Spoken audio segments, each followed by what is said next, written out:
আওয়ামী লীগ যেভাবে ফ্যাসিজমের জন্য করেছে, তারা তাদের তাদের ফল ভোগ করবে ভোটের ক্ষেত্রে গিয়ে। বিএনপি যে ভালো কাজ করেছে, তাদের যে জনপ্রিয়তা আছে একটি বৃহৎ রাজনৈতিক দল হিসেবে, সেটার গ্রহণযোগ্যতা পাবে ভোটের ক্ষেত্রে গিয়ে। আমরা চাই সেই সুযোগটা সমানভাবে সবাইকে দেন। আপনি লেভেল প্লেইং ফিল্ড তৈরি করেন, এই গভর্নমেন্টের কাছে আমরা চাই। ছাত্রদের কাছে আমরা বলতে চাই যে আপনারা যদি রাজনৈতিক দল করতে চান অবশ্যই আসেন, ইউ আর ওয়েলকাম। রাজনৈতিক দল হিসেবে আপনাদেরকে আমরা স্বাগত জানাই, কিন্তু বাকি রাজনৈতিক দলকে ডমিনেট করে না। ধন্যবাদ আপা। প্রথমেই আপনাকে বলি যে আপনারা যে আন্দোলনটা সূত্রপাত হয়েছিল, সূত্রপাতটা কি ছিল? বৈষম্য বিরোধী। এবং আন্দোলনটা যখন একটি সাফল্যে পৌঁছেছে, 5ই আগস্টে যখন শেখ হাসিনা সরকারের পতন হয়েছে, তারপর থেকে আমরা আশা করেছিলাম যে বাংলাদেশে সাম্যের একটি অবস্থান প্রতিষ্ঠা হবে।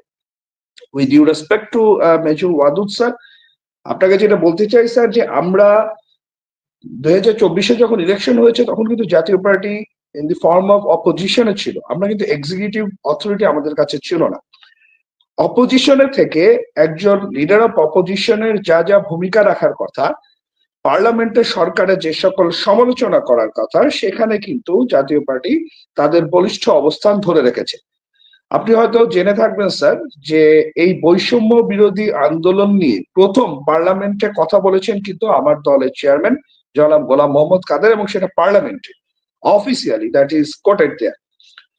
সো এরপর থেকে যে যে আন্দোলনটা হয়েছে, যতক্ষণ পর্যন্ত আমরা যে দোয়া করেছি, আসলে এটা বলা ভুল, আমাদের ছাত্র সংগঠনগুলো সক্রিয়ভাবে অংশগ্রহণ করেছে, আমাদের অন্যান্য যে সকল সহযোগী সংগঠনগুলো আছে তারা মাঠে অংশগ্রহণ করেছে, আমাদের লোকজন গুলিবিদ্ধ হয়েছে, আমাদের লোকজনকে তাদেরকে আহত হয়েছে, রংপুরে হয়েছে, ভ্যারাইটিস জায়গাতে হয়েছে। হয়তো অ্যাপারেন্টলি অন্যদের মতো আপনি বলছেন যে আমরা ফোকাল বা ওরকম ভায়োলেন্ট অ্যাক্টিভিটিতে আমরা কখনো ছিলাম না, সেই পার্টটা জাতীয় পার্টি কখনো বিশ্বাসই করেন। কিন্তু জাতীয় পার্টি কিন্তু সক্রিয়ভাবে এই আন্দোলনের সঙ্গে সম্পৃক্ততা রেখেছে, এবং অপোজিশনে থেকে সরকারের যে গঠনমূলক সমালোচনা করার, সেটা কিন্তু জাতীয় পার্টি অল থ্রু করে এসেছে। আপনি যদি পার্লামেন্টকে ফলো করে থেকে থাকেন তাহলে হয়তো স্যার ডেফিনেটলি দেখবেন, বা যারা দর্শক আছেন তারাও দেখে থাকবেন, যে এই বিগত শেখ হাসিনা সরকার যে সকল জায়গাতে তাদের অরাজকতা ছিল, লাইক বিদ্যুৎ, অর্থনীতি, ব্যাংকিং খাত, প্রত্যেকটি বিষয় নিয়ে আমাদের দলের চেয়ারম্যান গোলাম মোহাম্মদ কাদের অত্যন্ত ভোকাল বক্তব্য দিয়েছেন পার্লামেন্টে। উনি এককভাবে বক্তব্য দিয়েছেন, এবং প্রত্যেকটি কোর্টে আমরা প্রত্যেকটি রেফারেন্সও আপনাকে দিয়ে দিতে পারবো কবে, কোন দিন, কোন বক্তব্য দিয়েছেন।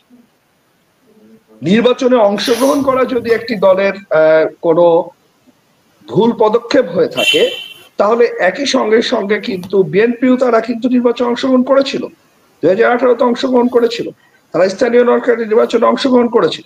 এখন কৌশলগত কারণে তারা 2024-এ অংশগ্রহণ করেনি, আর আমরা করেছি, সেটা কিন্তু কোনো রাজনৈতিক দলের কোনো অভিযোগের একটি ভিত্তি হতে পারে না।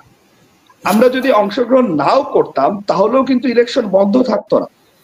আওয়ামী লীগ কিন্তু তাদেরই একটি বিদ্রোহী গোষ্ঠীকে স্বতন্ত্র হিসেবে দাঁড় করিয়ে দিয়ে তারা তাদের ইলেকশনটাকে কম্পিটিটিভ করার জন্য প্ল্যান করেছে।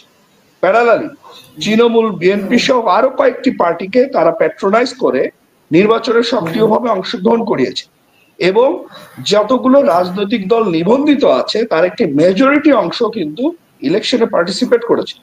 So it's not only the জাতীয় পার্টি যে যাকে আপনি বলতে পারেন যে তারাই শুধুমাত্র ইলেকশনে অংশগ্রহণ করেছে, বাকি যে সকল রাজনৈতিক দল অংশগ্রহণ কি তারাও কি একই দোষে দুষ্ট?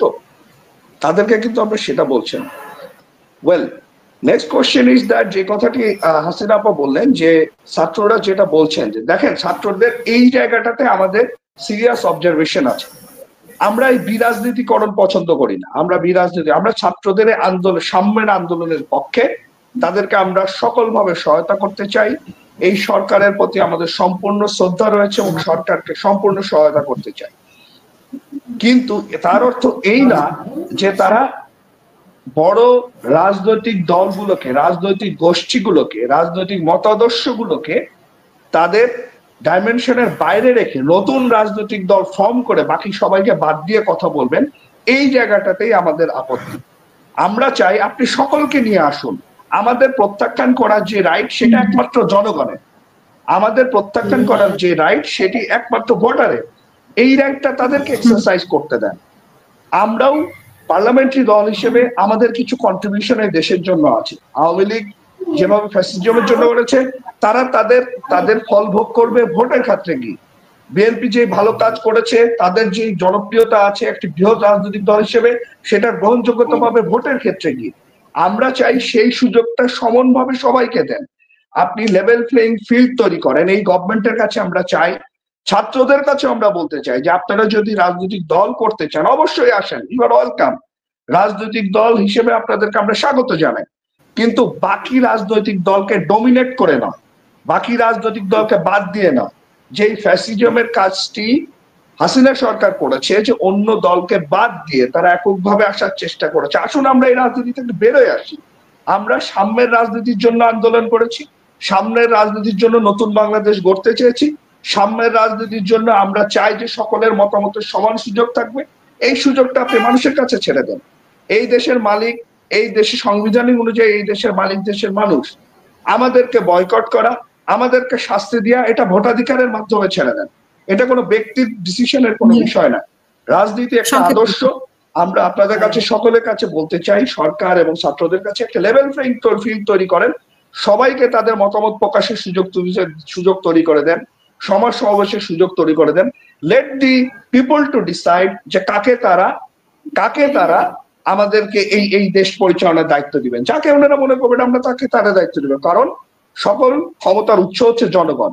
সেই কথাটাই আমরা আসলে এস্টাবলিশ করি। আর একটি জিনিস বলতে চাই যে হ্যাঁ, প্রত্যেকটি দলেই ভালো মন্দ আছে। আপনি ইরেসপেক্টিভ অফ দলটাকে খারাপ না বলে, যে খারাপ তার যথাযথ বিচার করেন, তাকে আইনের আওতায় নিয়ে আসেন এবং তার বিচারটাকে বাংলাদেশের আইনি প্রক্রিয়ার মাধ্যমে, যেহেতু এখন পরিবর্তনটা সূচিত হয়েছে এবং আমরা এই ভালো পরিবর্তনটাই চাই, এই ভালো পরিবর্তনটার সূচনাই দেখতে চাই, যে বাংলাদেশে আইনের বিচার হচ্ছে, আইনের যে ব্যবহার হচ্ছে এবং সেটা যথাযথভাবে হচ্ছে এবং ইরেসপেক্টিভ অফ এভরিওয়ান, সবার জন্য হচ্ছে। যখন এটা আমরা এনশিওর করতে পারবো, তখনই বোধহয় আমরা নতুন বাংলাদেশের পথে অগ্রসর হতে পারবো এবং সেদিকে হবে আমাদের প্রত্যাশা। ধন্যবাদ।